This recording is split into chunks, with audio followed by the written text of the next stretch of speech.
You are listening to Directions from a Spiritual Tour Guide podcast. I am your host, Shanel Scott. I'm a psychic medium and energy healer who has been supporting those on a spiritual journey for over a decade. I'm your tour guide into the world of the unknown, showing you that the magic of the universe is at your fingertips. I believe spirituality is simple and fun, and this podcast will make it easily accessible, giving you the real talk on all things divine and spiritual, helping you to step into the flow. Manifesting your dreams because we all deserve to be living our best life. Are you ready for an adventure? Hey there, sunshines. Welcome to another episode of Directions from a Spiritual Tour Guide podcast. My name is Shanel Scott. I am your host and your spiritual tour guide today. Today's topic: healers don't heal. That's an inside job. And I know you don't want to hear that. I know. But over the, decade of practice, I really know that this is the case, that healers don't heal. It is a total inside job. And, there's definitely people, I'm sure, that would disagree with me. But, my job as a healer here is to hold space, to give tools, to open awareness. The actual job of healing is a personal choice. And let me just give you a really easy example. You can go to a Western medicine doctor and get a prescription for what is wrong with you. And you still have the choice of whether or not to take that medication and actually do the healing. The doctor isn't doing it for you. You are making the choice to take the pills to actually get better. It's sort of the same thing with energy. You have the choice to embrace the energy of the change and make the change, or you can stay sick or unhealed or diseased, whatever you want to call it. And that became really evident very quickly on my path. When I started to offer Reiki sessions, I would give these beautiful Reiki treatments, and about 50 minutes in, I'd be trying to wrap it up as fast as possible. And then I would verbal diarrhea at my clients who were in this incredibly peaceful state of complete relaxation and probably fell asleep on my table if they were a regular, to try to tell them all the things that came up during their session that they needed to work on and to heal. What I do when I do even hands-on healing is a bandaid. It is temporary to help you to make the shift in the adjustment, but to hold on to that long term, you're the one that actually has to do the work. You are the one that actually has to shift and make the choices to change your mindset, your lifestyle, your belief systems, whatever it is that it is you're working on. So I did that for a while and I went, this is useless. So I started to shift the way that I worked.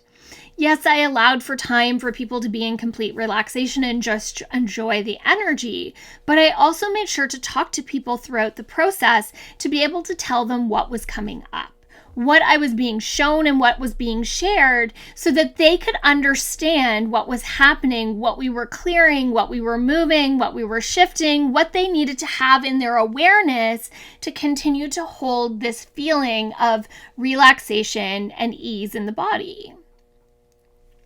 Now, it can be a really helpful tool. I first learned Reiki because I was an insomniac. Yes, that is why I learned Reiki in the first place. I didn't sleep at night. My mind went a mile a minute and my body just didn't know how to sleep, and it was horrible. And I was sleep deprived all the time, and I was a mom of young kids, and that wasn't helpful because, they keep you up too. So somebody suggested Reiki as a tool, and I did, at that point, I wasn't professionally doing readings and stuff, but I did a lot of spiritual things for friends and family and that sort of stuff. So I went into learning Reiki literally to help me to fall asleep. And it was hugely helpful. And I suggest it for people all the time. Give yourself a self-treatment when you're needing to go to sleep. It just helps to regulate the nervous system, calm the body, and just zen out. It also distracts your mind, right? It's kind of a trick.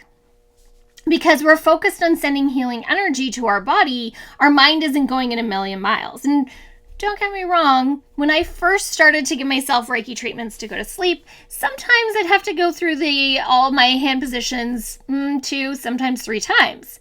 But eventually it got to the point where I would fall asleep and I wouldn't be even like halfway through. So my ex-husband used to tell me where I landed, but when I fell asleep, because when he came to bed, I often went to bed before him. He'd come to bed and be like, "Oh, you made it to this hand position today or that chakra today." And so the next day I would start in the opposite direction. And it was just, my body became conditioned. And it's the same thing. My regular clients that do energy work with me come in and they're out. They know, their body knows what it is they're supposed to be doing. They're supposed to be deeply relaxed and, letting go. And they do that. Whereas newer clients would come in and fidget and have a hard time and be asleep by the end of it, of course, but it still would take time. So there is a bit of a conditioning that happens that when I feel this is what I'm supposed to do. But that's called practice. And we do that with our meditation practice, changing our mindset. Everything becomes conditioned. As we shift into it and consciously do something, our body begins to shift to do that thing. I love EFT, emotional freedom technique tapping. My body really responds to it very well. And it knows when I start to hold the points that it just has to calm the nervous system. And it happens really quickly because I use it and my body knows what to do with it. It's conditioned for that, right? But this is the part about the healing piece. And I think for me, somebody asked me the other day, this is kind of what prompted this podcast episode. Somebody asked me what I do. And I do a lot of things. I can house clear, I can cord cut, I can animal communicate, I am a medium, I am a psychic, I do medical intuition, I do business intuition, I'm about to learn past life regression. I do a lot of things. I have a lot of skills that I use. But ultimately, when it comes down to it, my jam, the work that I do the best is healing work.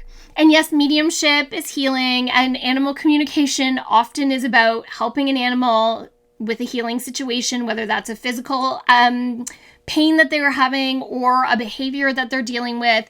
There is ways to heal that. So it's about understanding the root cause of the problem, bringing that to the surface, bringing that into the awareness, and then dealing with that. And I often am able to bring an understanding around that root problem. It's not just like, oh, this is what happened. It's about kind of the bigger picture of that, what's going on there. So definitely for me, I would say that I am a healer. I help people up-level their lives. I help them get through the blocks that they're feeling or coming up against, and I help them to clear those things themselves. I don't do the work for you. Even somebody asked me the other day, do you do cord cutting ceremonies? I'm like, no, I teach my clients how to cord cut themselves because that is way more powerful. It is way more powerful when you do the work. When your intention is behind something like healing or cord cutting, it is so much more powerful than when I do the work for you. Think about it. If you created some beautiful piece of artwork, you would be so incredibly proud of it. And you'd be like, hey, look what I did. Hey, look what I did. Versus if you went out and you bought a beautiful piece of artwork and you just stuck it on the wall. People would notice it, but you might not be like, oh my God, look what I did, right? There's a difference. We're attached to it.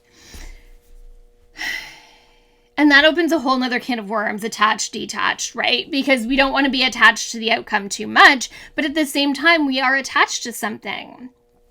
The outcome is part of the ending piece, but we want to be detached from that outcome in a way that we can be open to what needs to happen to get us there. And the healing piece of it, or the bandaid piece of it, is really this piece of kind of closing up the wound and being able to say, okay, I'm coming to this place of healing, and what do I need to do to shift and get myself there? I can't do it for you. You can lead a horse to water, but you can't force them to drink. It's the same thing.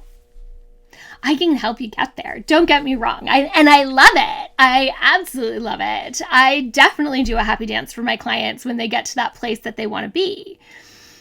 But I can't do the healing work for you. You have to do that part. You have to allow each layer to be uncovered and to go deeper into it and to dive into the pieces that need to be healed to move forward. And sometimes that's a ton of laughter, and sometimes it's about tears, but oftentimes it's about relief. It is about releasing and letting go of pieces of yourself that you are tired of carrying around. And yes, sometimes it's really hard to look at those pieces because we know that there's pain attached to them. But often the pain of dealing with things is far less than the pain of holding on and just keep on putting your finger in that wound and just opening it back up again. Why? Why do we do that? Why do we hold on to things that are just holding us down? Why do we choose to continue to open up the pain over and over and over and over again, instead of just taking that one hard hit of the pain and being on the other side of freedom? Same thing. Everything you've ever wanted is on the other side of fear. It's probably on the other side of pain too. So pain shows up, anxiety shows up, fear shows up to tell you something. It is there to say, hey, pay attention right now to what is going on. That doesn't mean we have to feed it. It just means we need to acknowledge it and deal with it. And again, this is this place of choosing the freedom over the pain. When fear shows up, I could wallow in it. I could go into that rabbit hole so fast and so hard. I could let my brain spin. I could be like sick to my stomach. I'm so upset. I could just be like frozen in fear. Absolutely. But instead, I often choose to take that step back and go, why is this coming up? And often it's not even rational. Often not rational. Often we're just making up stories in our head about what could happen. And the reality is 9 times out of 10, it's probably not.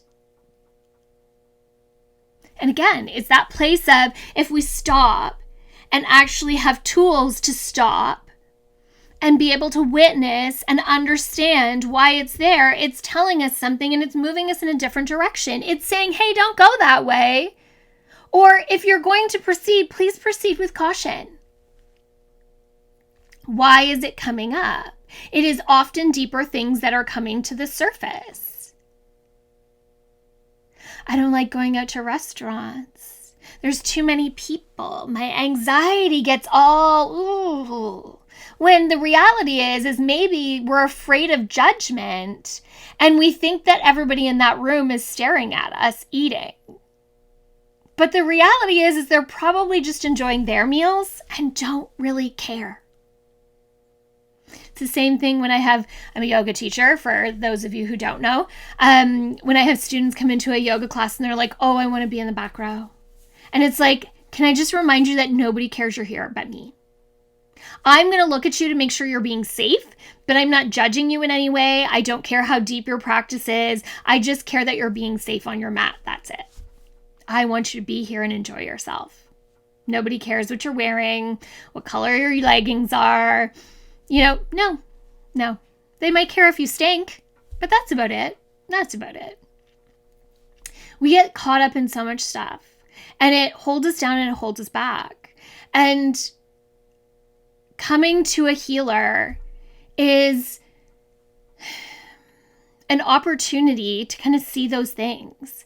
It is an opportunity to bear witness to the parts of ourselves that need changing, need shifting, need opening or closing or releasing completely. And I always say, if you're in front of me for a session, you are there because you are ready to do the work.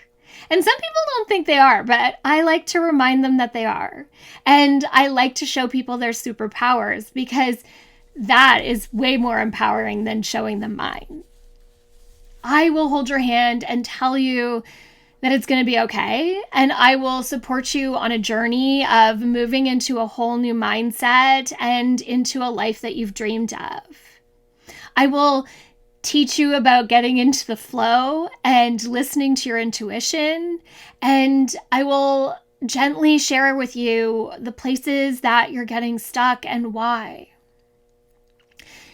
And often, my clients already know. They already know. And it's just about the tears that flow because we're acknowledging it. And I remember that in my own healing journey. I remember coming into a meeting for support and just crying because I recognized all the red flags that had shown up in my relationship that I just glittered and got out of the way of. That I ignored and pretended that they were sparkly and beautiful and that they weren't really there. And it was more of a release of like acknowledging so that I could move over it instead of continuing to glitter the red flags. Healing is acknowledgement, and it's not instantaneous. My girlfriend calls it the God deal. When we start to shift, when we have the experience, but we recognize we're having the experience instead of having the experience and keeping on going because we don't see the pain that we just caused ourselves. So then we call it the God deal, and sometimes we catch it at the end, and sometimes we catch it in the middle, and sometimes we catch it at the beginning, and we are able to shift it. But then the big God deal is when we actually catch it before it starts, and we go, oh, wait, I'm repeating a pattern that I don't want to repeat. Or, hey, that's a red flag, and I can see it for what it is. I am not going out with that person. Healing is this incredibly freeing thing. It opens us up to embodying lessons that will hold boundaries, that will remind us of respect, that will remind us of our worthiness, and that we deserve to be treated with love and respect always. It teaches us the people that we want to spend time with and the people that we don't. And that's places too. It changes our lives when we choose to step into it. It takes us out of the fog and it opens up the sunshine so bright you got to put those sunglasses on. It is an incredible thing, but it's an inside job. Yes, healing is an inside job. My job as a healer is to help, to support, to guide, to love on you, to cheer you on, to do a happy dance for you, but you got to do the work. So next time you go to see a healer or a psychic or a medium, A, be mindful of who you're choosing and make sure there's someone that can help you on your journey. Just don't pick any random person. And B, know that they're here to help you. So if you're open, to your energy is open, they can help you to get to the places that you want to be. They can shed the light in the dark corners and open you up to the healing experiences that you need to have. Give you the tools and the support that will take you to whole new places, which is so exciting. Okay. Thank you. Thank you for listening to me talk today about healing. It is something that I am so passionate about. It is, like I said, it is my jam. It is what I like to do with people. It is, it is my purpose. So thank you. If you have any questions at all, please don't hesitate to drop them in the comments or reach out. And as always, if you can energy exchange with me today, I am always so incredibly appreciative. It costs you nothing but a few moments of your time. If you can like, subscribe, leave a review, comment, share, something. It means the world to me. And I swear, I do a happy dance when I see those things. You melt my heart when you leave me beautiful comments. And I always comment back. So thank you. From my heart and soul to yours. Until the next time. Bye now.